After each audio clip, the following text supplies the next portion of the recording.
Well, here it is. I went ahead and hooked it up right next to the PC Engine. And I'm going to give it a spin and see how she works, how she plays.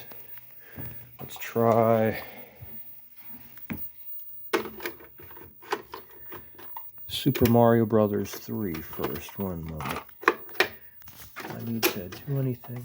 Okay, huh, interesting. I guess that's the...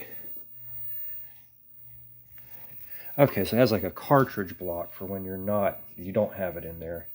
I believe this is the eject button. Yes, I heard that eject button is nice and snappy. That's good. I actually like the cover to keep dust out. All right, and I think this is the power button. It is in katakana. Oh, nope, no it isn't. Oh, good, and it starts right the frick up.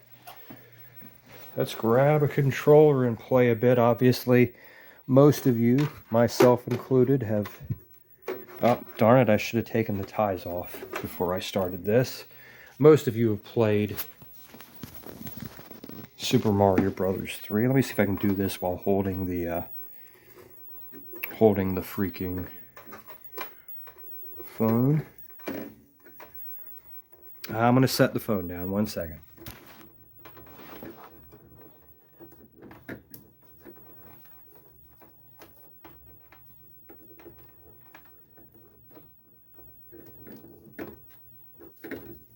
Oh gosh. Here we go.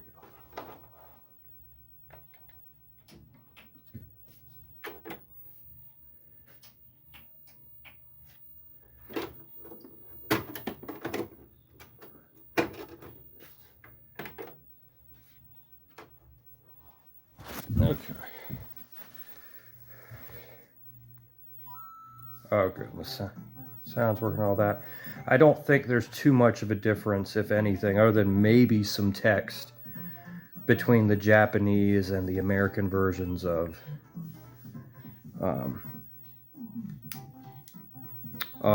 Super Mario Bros. 3, but we just want to play a bit. I like how it starts right up. If you've ever fiddled with the... If you've ever fiddled, this is going to be a nightmare with holding the phone. Let me see if there's a way I can rig the phone up anyway. Hey! Yin Yang! Yin Yang's my cat. I apologize. He's acting up majorly.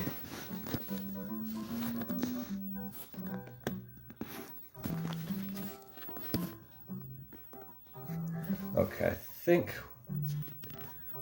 that's basically... We're just going to play a little bit. Hey! Yin Yang! Get out!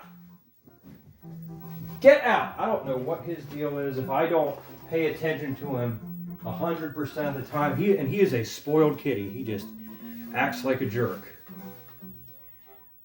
All right. That's just the same SMB3 that I remember. No complaints. I actually prefer this version of the game to the All-Stars version. I know that... Oh, damn, I'm playing like an idiot. I guess because I'm nostalgic for the old graphics, and I feel like these are smoother. And look how stupid I'm playing. You can tell I haven't played NES in a long, long time. Haven't done much retro gaming lately. I've been mainly playing on my PC. You saw my last video, my first video, the first Name of Adam video was a board game video. Haven't played NES in a while. Okay, I will delve into that later. Let's check out the disk system. Let's find out what the hell it is. Let's see here. I think if you turn it on, it pulls up a BIOS. Not where maybe you have to put this.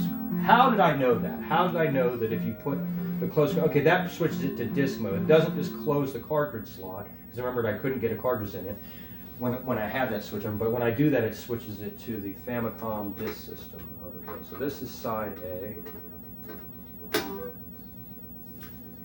All right. so what game is this?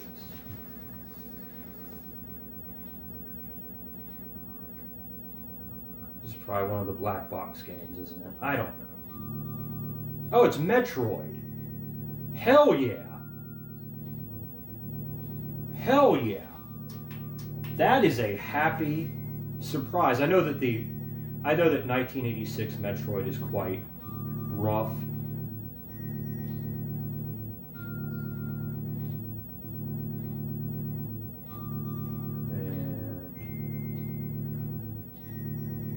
But hell yeah. Hell yeah. That is a happy, and I remember reading about this and watching it on YouTube. So this has save functionality, I believe, too. Well, doesn't the original one?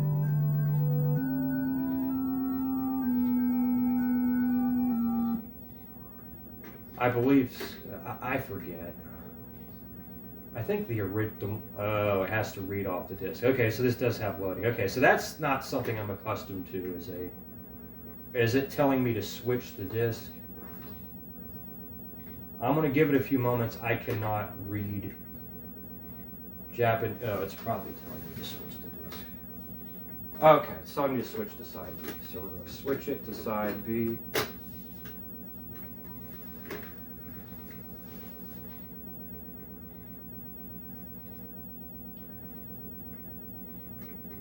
I don't think there's anything wrong with this game, but I feel like this is acting funny.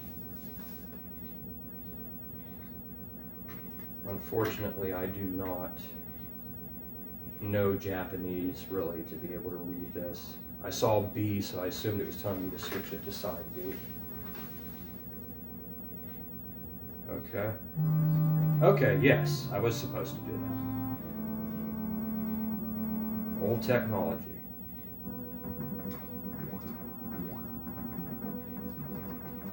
It's become cool on YouTube and in various other places to talk smack about the original Metroid. And it is a little rough by today's standards.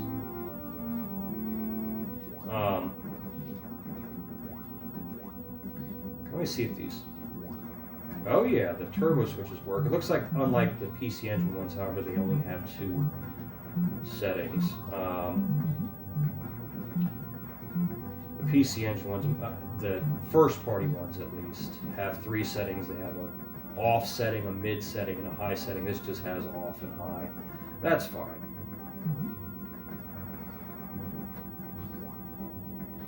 Very nice. That's a very happy surprise to find out that this is the game that I have.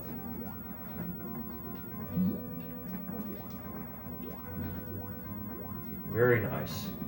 Very happy, very pleased. I'm looking forward to diving into this in a big way.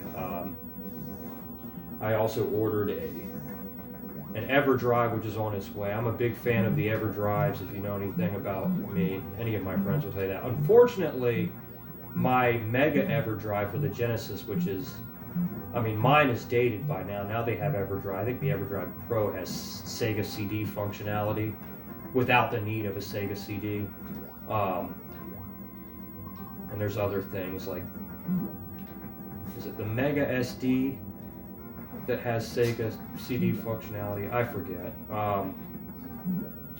So mine is kind of outdated. When I bought it in like 2016 or 17, I think it was top of the line. Well, I didn't realize there was this much slowdown in the original Metroid. It was top of the line. Now it's very outdated, but it's starting to act wonky. So I don't want to rely too much on EverDrives. I own, for example, my favorite system. I own a ton of CD games for the PC Engine, for example, but I own no HuCard games other than Necromancer no Yosai, I think it's called, because it was included with my system. I had a bunch for the TurboGrafx 16 before I traded it in. I'm probably going to get out of doing things that way because I like having the cartridges, and I'm definitely going to like having other disk system games. But the EverDrive's a good way to try new things out, and even to back up. Say if my belt went bad, I believe with the EverDrive Pro, I could still play disc games with the on the EverDrive. So that's a good thing to have, but I don't want to rely on it as much as I have before. Anyhow, that's about it. I was just I was just excited to check this out and see what it's all about. Anyhow, y'all have a good night.